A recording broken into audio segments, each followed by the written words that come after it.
Alright boys and girls, I'm going to demonstrate how we are going to roll a slab of clay and create some simple tiles from cookie cutters. And our theme right here is a spring theme. So what you're going to need to do this project today is a piece of canvas to keep your table clean and the clay won't stick to your table. A piece of clay. This clay is not fire clay, but it will work for the video. You're going to need 2 sticks. These sticks are 1/4 inch thick. You lay them next to your ball of clay, and you're going to need a roller.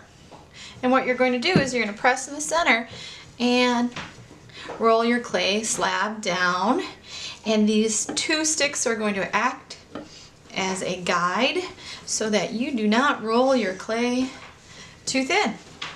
And it takes a little muscle. You could, if you wanted, you could flip it if you wanted a little texture on this side, but I'm not too happy with that texture right there, so I'm just going to keep it one direction.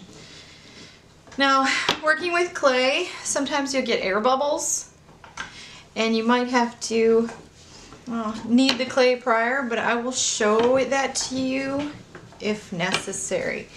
So this piece of clay is perfectly rolled out, and it's about 1/4 thick.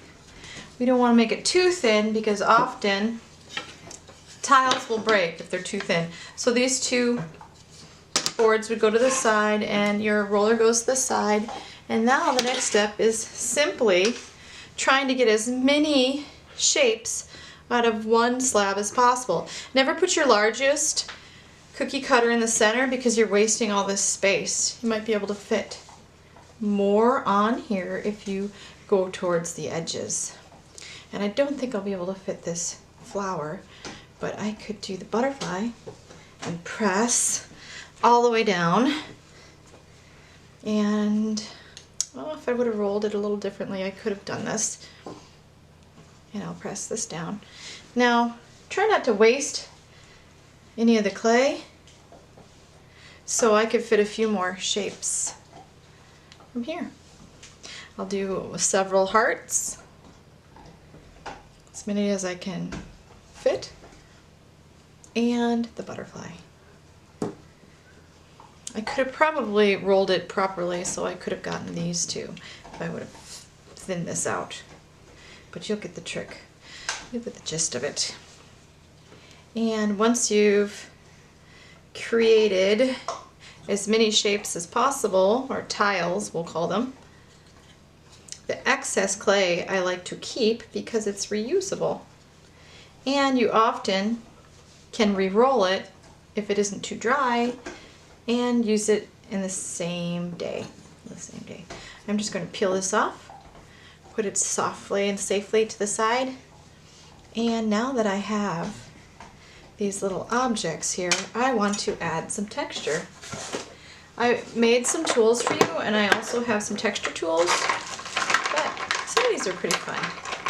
We've got flowers, circles with a soft texture inside, some strange buttons, just odds and ends. You can use the edge to decorate. You could use the center, and you just press and you're basically making a simple impression within the tile. Now, a regular clay tile will have to be fired, and that means it would go in a kiln and go up to a high temperature. Ooh, that's kind of nice. And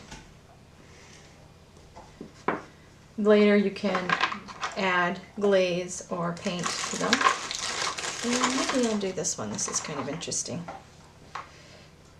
And there you go. We've got several designs within each tile. I like it simply right now with the flowers. And if you'd like, you can add tiny little details. There's little eyes and lines for the body. Just simple indentations.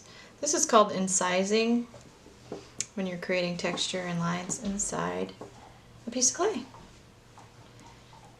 And, alright boys and girls, here are a few simple tiles. I might add some more texture to some of these. If you press them too thin, like if you're pushing texture into these tiles and you get your clay entirely too thin, it can often break. So we want to avoid that. And simple cleanup. Thank you, boys and girls.